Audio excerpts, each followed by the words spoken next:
Okay. Hi. Today we're gonna thank you for coming. We're gonna have a presentation about the esotericism of the North mythology, and we would like to present this conference by our side. We are the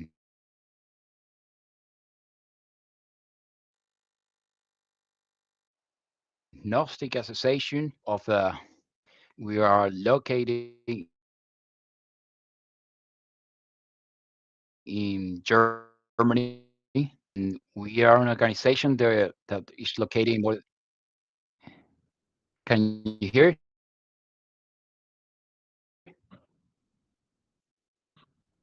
We are an organization that is founded by a philosopher called Samael Aun, and this organization is actually focusing on synthesizing the ancient teachings of all times. When I say ancient teachings, I refer to the ancient cultures and civilizations. To do here, tried he tried to get the most important um, facts related to self-development so we can achieve a better life and a better way of living life. And besides that, he wrote more than 28 books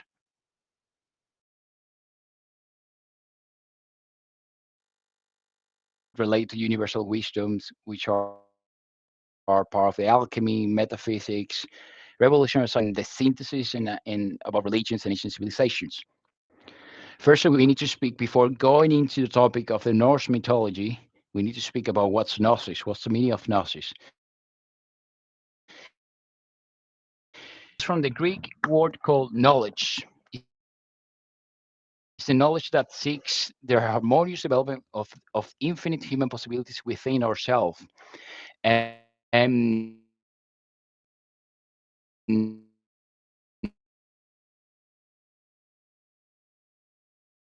knowledge Can you hear me? Can you hear me?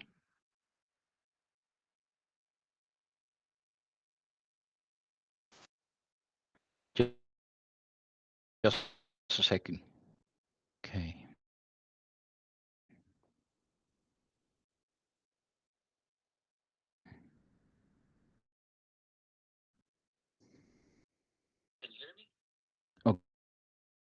Okay. And okay. So we're gonna continue because we had a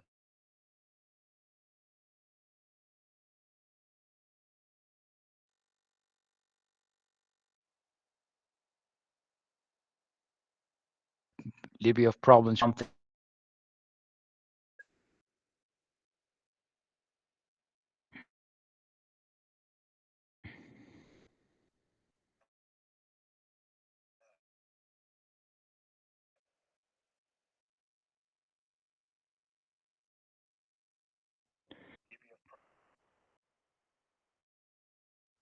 we need to know that mythology is expression of the eternal principles covered by every culture of a people at a given time.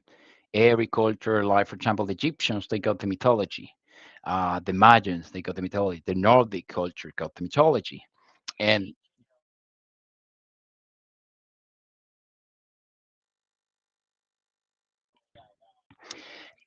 and the principles of the consciousness that we need to develop within ourselves in order to get in life. In ancient times, this consciousness was expressed through a myth. And we need to understand that this part of mythology is also connected with the expression the expression of our psychology, the expression of how we live life. and the expression of how we might have values that are representing figures in this mythology. For example, we have the expression of in another mythology of um,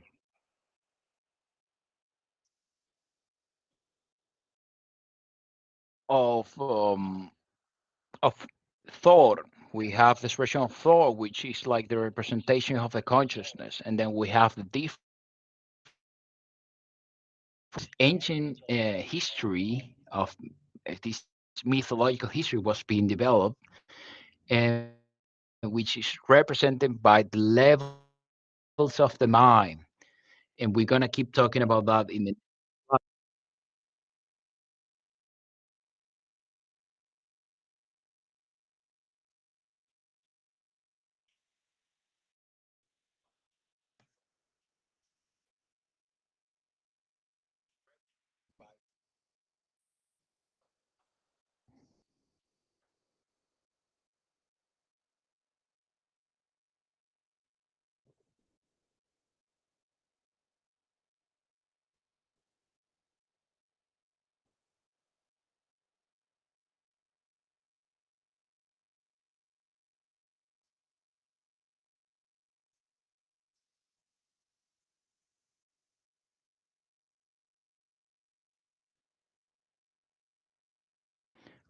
Can you hear me now?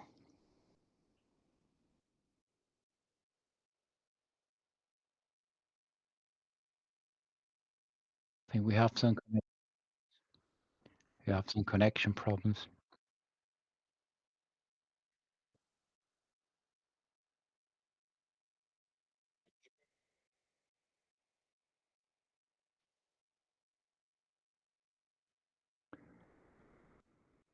Okay, sorry. We're going to continue with uh, why we need to study the Norse mythology. We need to understand that in order to know the wisdom of the Norse in ancient times, as profound as Egyptian, the Tibetans, the Hindus, or the Axawita, we need to know ourselves. We need to know ourselves deeply because if we don't know ourselves deeply, if we don't have a path that can lead us to know ourselves deeply, we're not going to get all those meanings. They are the representation of the consciousness. Due that mythology is an universal knowledge. The Nordics they left a transcendental keys in their mythology that so they can be discovered by people who are looking for an awakening of the consciousness in their path. And these transcendental keys are connected to a revolutionary psychology. They are being shown in our myths and symbols.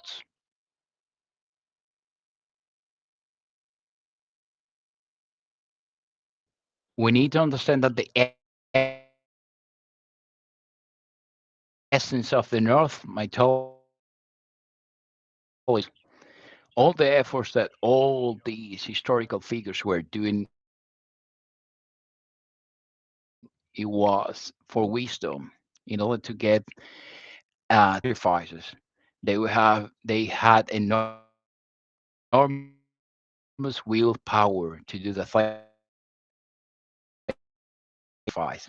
And if we connect that to our daily life, those are some faculties that we need to achieve to have a better life, to have a better way of living, to be happy, and to have a better relationships within ourselves, to get to develop ourselves not just in the spiritual path, as well in the material path, because we need to have the will. Sometimes we need to have the will. Sometimes we need to have the will. And the heroism is the courage needed to remain conscious. Meditation also shows that it is a battle that we have we within ourselves. And this battle within ourselves is against our thoughts, our negative thoughts. And that's why we need to start implementing like the consciousness that needs to go through that path of having those challenges in life and being in that battle of fighting the mind. But the mind is also connected with different thoughts that in these cases these thoughts as well represents like those demons of those giants that were in the ancient mythology, the ancient Norse mythology. Then we also have the Ymir. Ymir is like the main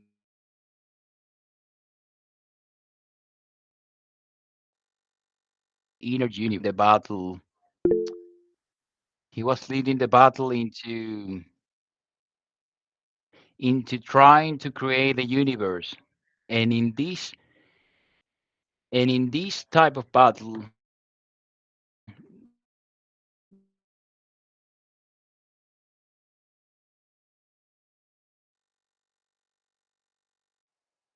there was of the father is part of the consciousness where we need to achieve, where the creation of things were made at the beginning of times.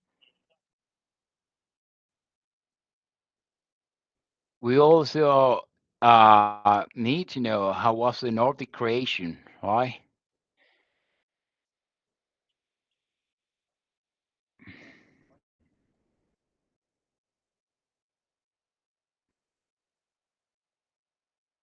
Because we need to understand that in the beginning there were three regions: ice, Niflheim, fire, Muspelheim, and between them the void, the Ginugapat.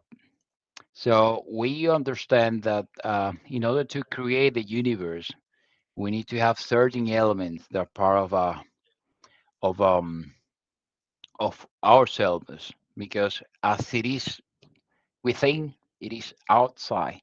So um, when the ice stones began to touch the fire and the androgynous being took shape, which is the men and women together, this was also called Ymir, the main figure of the Nordic mythology.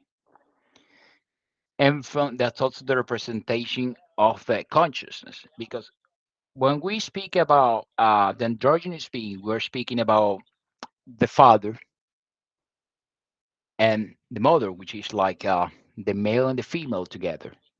But the male got the wisdom that we need to achieve in order to weigh the conscious, and women they have the love that we need, and that's the main consciousness together that we need to achieve in order to advance in our daily task in life. Then, if we keep with the history, it says like the story. It says that from the eyes that flowed from Ymir emerged a sacred cow, Altubla, who nourished Ymir by feeding on the soul that was there. So while we speak that that cow is like the main knowledge, the main provider. It's like the earth. So it's connected with the earth because we are the sons and daughters of the earth. We need to awake that nature inside of us so we can live in the here and now. So we can have that state of consciousness, the here and now. So we can get that nourish, which is the milk from the cow. The milk from the cow would be the food that will help us to awake their consciousness. And this is also related to the way, let's say, ancient civilizations were connected to breathing exercise to be in the present here and now, or meditation exercise to be in the here and now. So there is a connection behind these mythologies and self-development. So this, I mean, these things were not made just to see, okay, it's just a beautiful ancient mythology myth. No, there's something behind related to psychology and the development of ourselves. And we keep continue. We have the Emir by feeding on the soul. It's part of the of his energy, sending awakening of the energy. Uh, while licking the ice that flow from Ymir, Abdumbla made another deity emerge from the ice, Buri, who was the father of Bor, who was the father of Odin, Vili, and Ve. These are all faculties of our consciousness. So by the time that we are being fed with all this knowledge, faculties have been born within ourselves by the time that we are trying to digest that knowledge. But at the same time, as we don't control ourselves, we are developing certain, uh, I would say they're not faculties, they are more like thoughts. They are leading us to suffering, to the suffering. So from the drops of ice flowing from Ymir, giants were formed, who will be the eternal enemies of the gods and the threat to the future gods' reign of peace. So we know that the giants were born, and usually giants in the Norse mythology are represented as demons in all the mythology, but they're also connected to our thoughts. They're also connected to our thoughts, our negative thoughts. And well, ancient mythology, they also explain that, in some ancient mythology, they were explaining that there are demons outside or angels, etc., right? But those can be found as well within ourselves. So that's one thing that we need to know. And if we keep with the with the story, they were eternal enemies of the gods. They were creating a hostile way of, you know, of sharing values, of a hostile way of sharing, all the different rights around the gods. So these three brothers tore Ymir's body apart, and from it came the creation.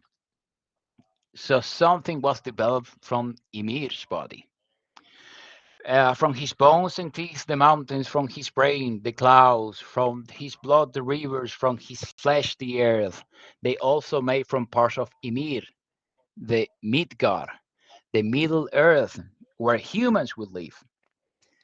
So, if we get to understand this part of the story, is like when we start developing ourselves, we start creating different material forms that are created to desires.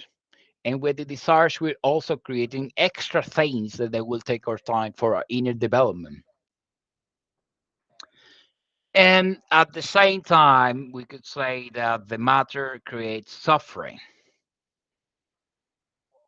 And they also may, and then we create another kingdom, which is the Middle Earth, where we as human, after losing all those faculties of the consciousness, will live. And it's just as the creation is the fruit of the God's self-giving, wisdom will be achieved through Odin's renunciation and heroism. So Odin is like the representation in different religions, like let's say, for example, Christ who make the sacrifice. Then Odin is also doing the sacrifice and renunciation of heroism in order to achieve back all those faculties that the gods had before. But he had to go to Middle Earth in order to get back all of that wisdom that he sadly lost in the battle. So the three brothers went on the fight against the giants, who represents the brute forces of nature. A couple of giants managed to escape to a certain region where they reproduce and which will become the region of the giants, Jotunheim, Jotunheim, from where they will always seek to fight the gods. As we explained right now, they will always try to fight the gods. But if we understand this part, there is a psychological way of seeing, because the gods are the faculties that we have inside, and the giants are the egos, our vices, our problems, our anger, our loss, adultery, and all those problems that are disattaching us from being conscious. and be in these attachments of having a happy life within our couples, within our peers around, within our life. And we need to understand that this is not just a myth, this is connected with our psychology.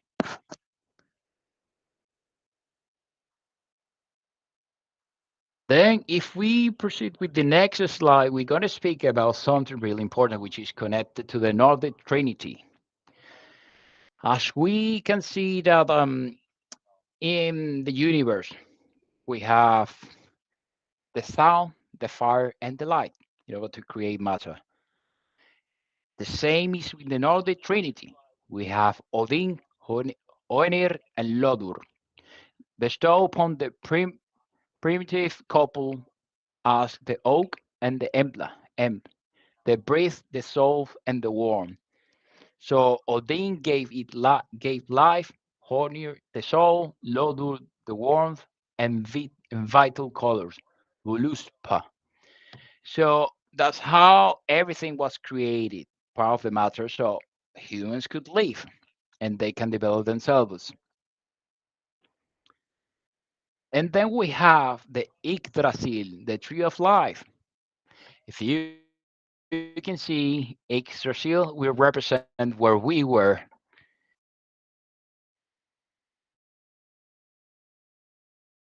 when actually consciousness. And here's the ego on the top of the tree. Is related to the consciousness, the soul, the spirit. Depends how you want to call it in different religions and cultures. And then we have the kingdom of Asgard. Asgard is like the same Nirvana for the purpose of being in the here and now.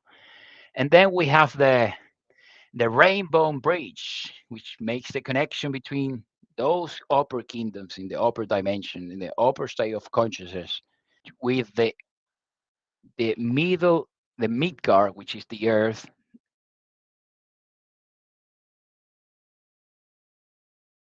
which is where the Nephilim and the giants and all those creatures are living at the moment. But it also represents what we need to build within ourselves, because this is a chapter of the human being, which is not yet self-developed, which needs to go back to the roots to awaken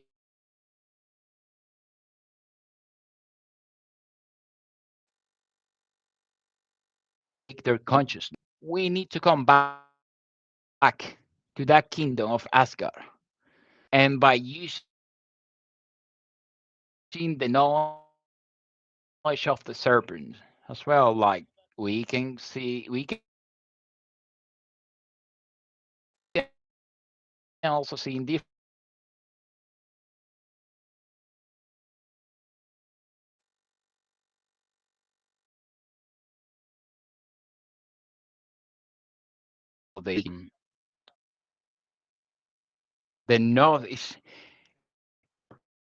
these could be called like the Nordic metaphysics. So we have Asgard, as we explained before, the superior region of the nature, life consciousness. Midgard, war of matter, entering into the dispute between the forces above and below. Nephilim, lower region of nature and darkness, unconsciousness. And those are also state of being in the here and now, because sometimes we can feel happy, we can feel this joy. Then we are in Asgard. We feel happy. Then we have Midgard. We're still having a lot of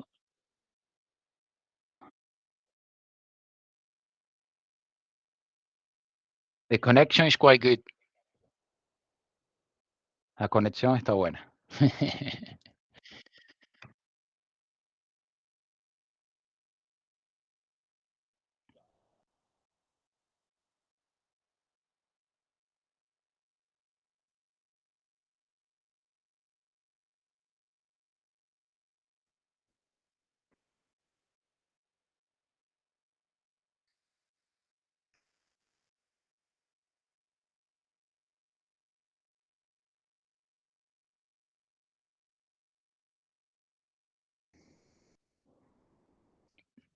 Then we're going to continue because when we're in the Niflheim state, we're in the lower regions. It's not when we get into those states of anger, impatient, yelling to someone, and all those things that are happening within our life.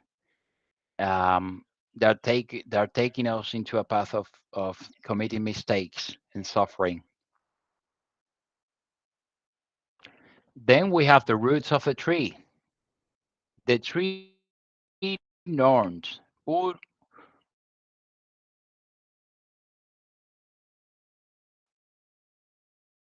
were part of divine consciousness. In the regions of the root,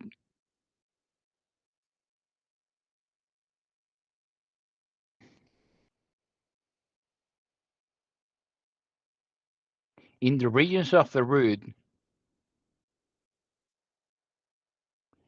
we have all that treasure from the tree Yggdrasil. All the is the treasure of the Nibelung. You probably have heard of that, the Nibelung, which is the Nibelung is that it was written by it's a Germanic story written by Richard Wagner, and there is a lot of connection with the Nordic mythology, and it's related to Germanic, but mostly Scandinavian mythology, which explains that we also need to get to connect with those three norms because they're representing the love within ourselves that we will need to use in our path in order to conquer and to beat the giants, in order to conquer the gods, to get the power of the gods, to get the power of Thor, which is the main conscience that will give us the willpower to stand up. And that's one thing that we need to understand because sometimes we don't have the will of doing anything. It's because those giants inside our mind are trying to beat us up.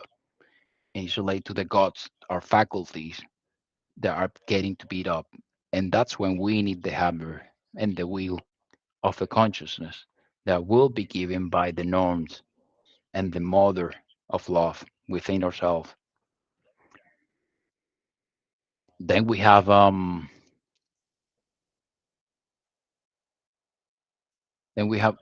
Odin, the creator of humanity, supreme holder of knowledge, lord of death, magical formulas and runes. He lives in Asgard, where he can observe the nine worlds from his throne in Valhalla, a castle for valiant warriors who die in battle. This is the representation of our purest and cleanest consciousness. And he's always there connected with the wheel of power. Valhalla, all those, what can we say about Valhalla? The Vikings, some of the Vikings, they thought that, yeah, we're going to die in Valhalla. We're going to die here and now in the battle, but because we will go to Valhalla, fine. But they were mistaken to a certain extent because there is a spiritual connection here. The Valhalla. And to die in the battle is to die in the psychological battle that you have in your head in order to awake the consciousness. So you need to have that battle and have the willpower so you can go to Valhalla.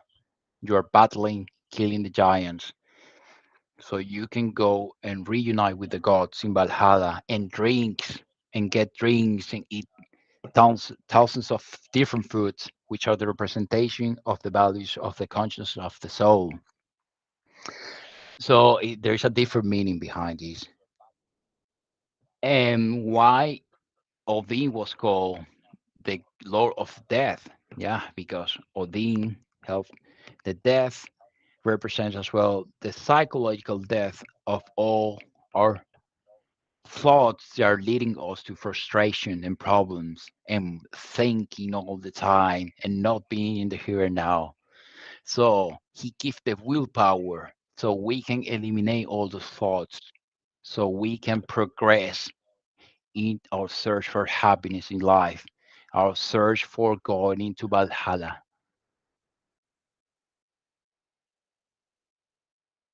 Then we continue with Odin and the quest for wisdom. This is really interesting. Odin remains hanging from the Yggdrasil tree for 9 nights. Interesting, right? I think Jesus was also hanging. And also the ancient the Mayans were on the Aztecs. They were hanged on the cross. Interested, right? And the number nine. Hmm. If we go to Kabbalah, the number nine represents the work within ourselves. It's also connected with the Tantra, the connection between the creation of something between men and women in order to awake the consciousness.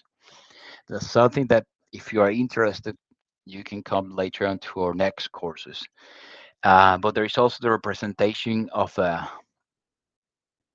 awakening of the and the creation of the Yggdrasil tree, because that's the creation of our psychological structure that we need to achieve to go through everything in life. And the crucifixion as a symbol of renunciation and death, we already explained. The crucifixion is and it's a symbolism of alchemy. It's the connection, as we spoke of, with the male energies and the female energies in order to create something. The Son, the Father, the Son, and the Holy Spirit for the Christians, the essence. For the Hindus, could be Brahma, Vishnu, Shiva. For the Jewish people, the Hebrews, Keter, Binak, Chomak. And these are the main, the triangle of the creation that help us to achieve the awakening of the consciousness. And as well, the cross has been in different civilizations. It represents the elements of the nature that we need to use and we need to conquer to awake the consciousness. And we need to be in the middle of a spiritual life and in a material life. If we don't have the spiritual part, which doesn't mean that you need to be to have dogmas. No, it's just to be conscious of what you're doing, but having all those practices of going into yourself, meditate, live in the here and now, control your mind, check your thoughts. Sometimes it's not ourselves, so we need to check our thoughts all the time and breathe and have this way of being the here and now all the time.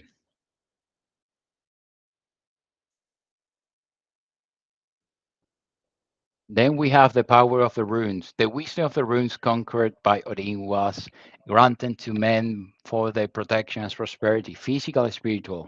Each rune has its own potencies and relates to a deity of divine attribute. Examples: Tyr, which is a rune that we also give practices here that you can do it, and it helps awake the consciousness through breathings and sounds.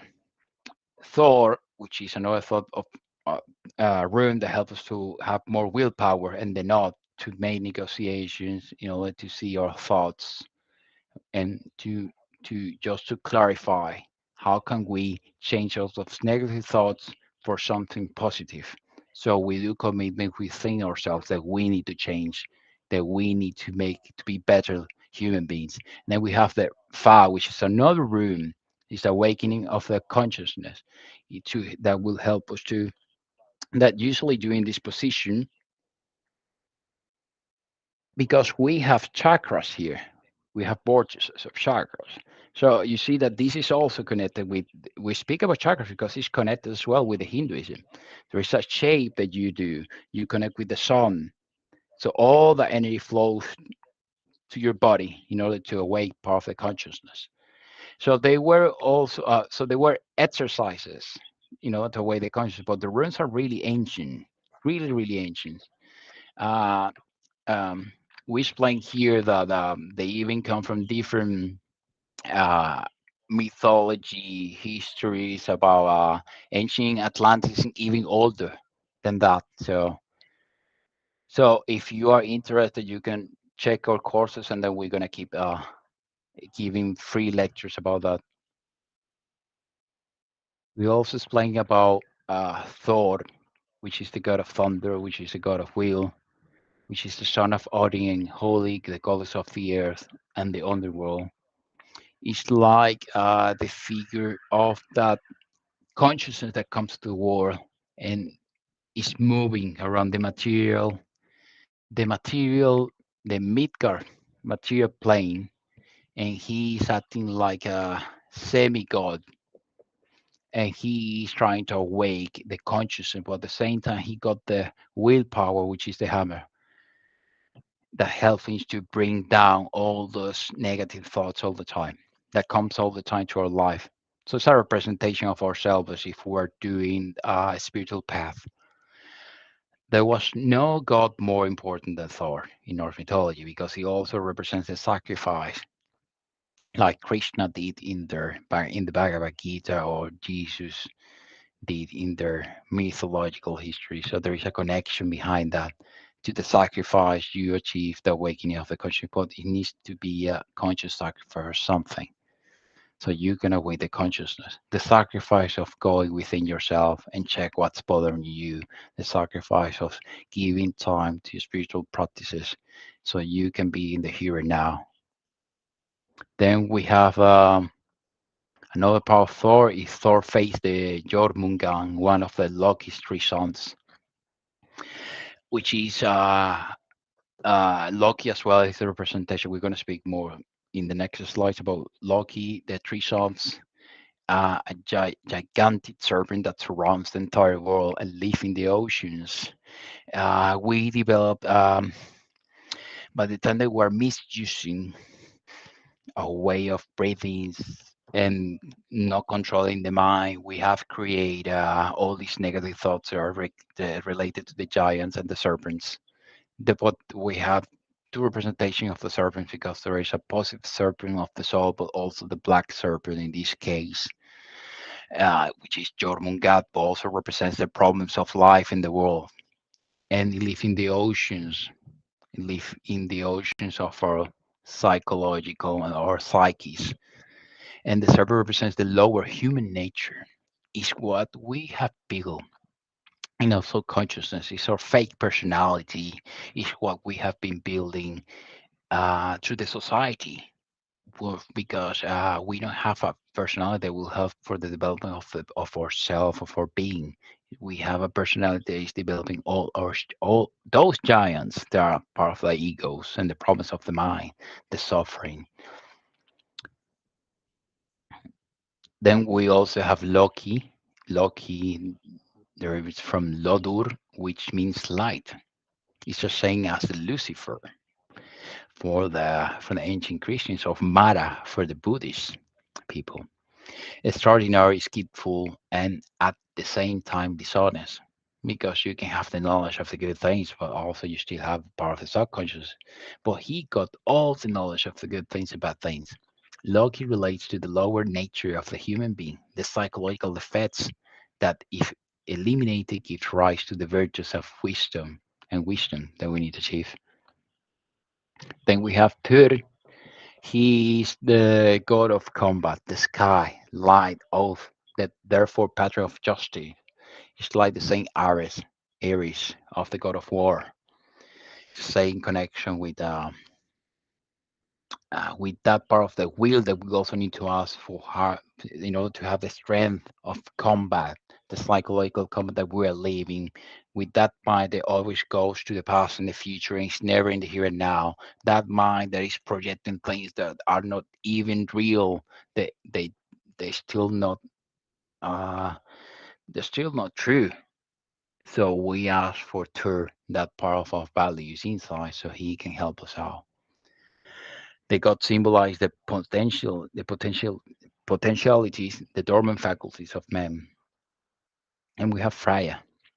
Freya is a goddess of fertility and sexuality. She had a very beautiful and youthful appearance related to the magic and death. It's related to the goddess Venus, Aphrodite. Freya is that special feature inside of us that would lead us to the path. The Valkyries. The Valkyries is connected to our to our soul, main soul part of love that will help us to come back, that will give us the strength to kill all those giants, all those egos inside ourselves. That's why she got the spear here, and she got the spear that will help the warrior to kill everything that is negative and is surrounding him. or surrounding her. And that's why Freya, we need to have a deep connection with that love with Freya, because Freya leads us to the awakening of the consciousness. And also is part of the eternal feminine. The hero always turns to the eternal feminine for guidance in order to protect and help him fight the eternal enemies of the night, darkness, and consciousness. It represents the strength, love, and the only capable of helping the heroic fighter in his trials. That's why you see that in the Egyptians they got Isis to give the milk to the kid. This is the small consciousness ourself, which is growing. It needs to grow until it becomes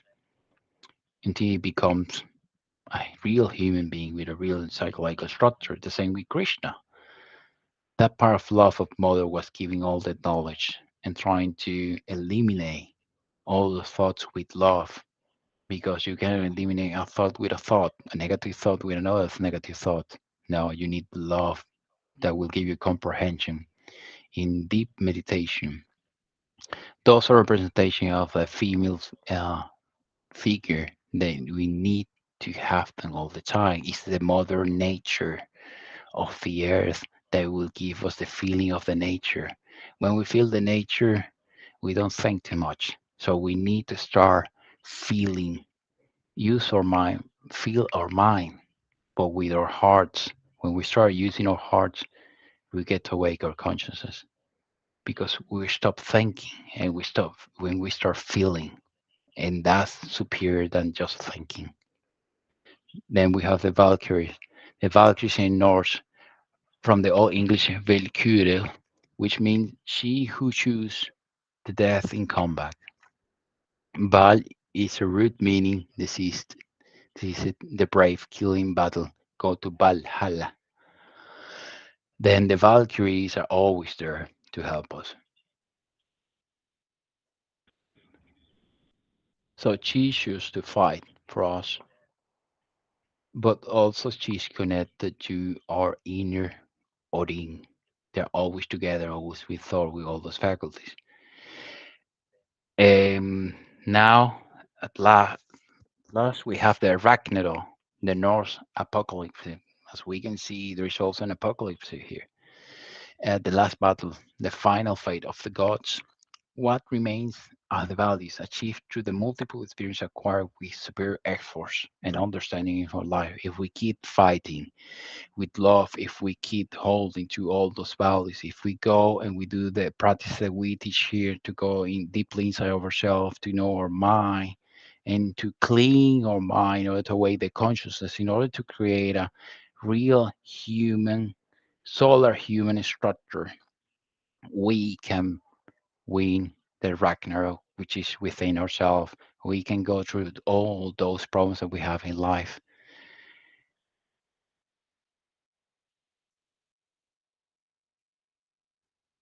And finalizing with Gnosis, the universal knowledge, it is connected to the winner of the internal battle which revolutionized himself by the Shiva universal knowledge.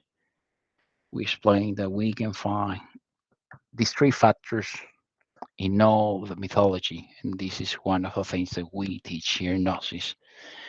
To die, to eliminate all those bad thoughts from our mind and turn into consciousness, to be born, to create consciousness, to awake in the here and now, to kill all the fake personality we have that is destroying our life and is not letting us to be in the here and now, and the sacrifice for humanity.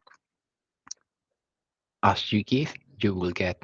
If you want to be healed, you need to heal others. If you want to awaken consciousness, you need to teach how to awaken the consciousness. If you want to have these factors, you need to start knowing the revolution of the consciousness, which is being taught here at Gnosis. Well, I would like to thank you for coming to this lecture. Sorry if we had a little bit of problems with the connections. You're more than welcome to go to the following link where you can get different Gnostic books in different languages. I will share it in the chat.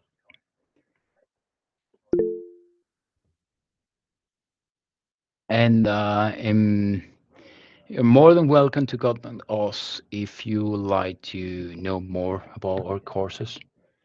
Our first chamber courses in Germany and also in the Netherlands, but we're also in different countries. So you're more than welcome to contact us, be part of a practical self-knowledge school. You can also follow this link that I'm going to share. And if you have any question, you can do it at the moment. You can do it right now.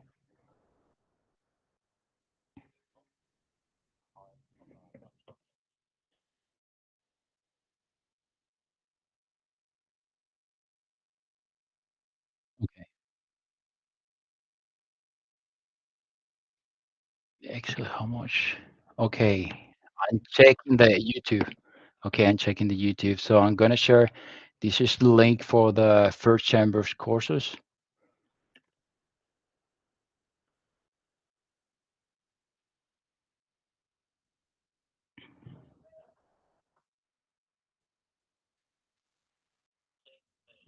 See, yeah, I just finished it. So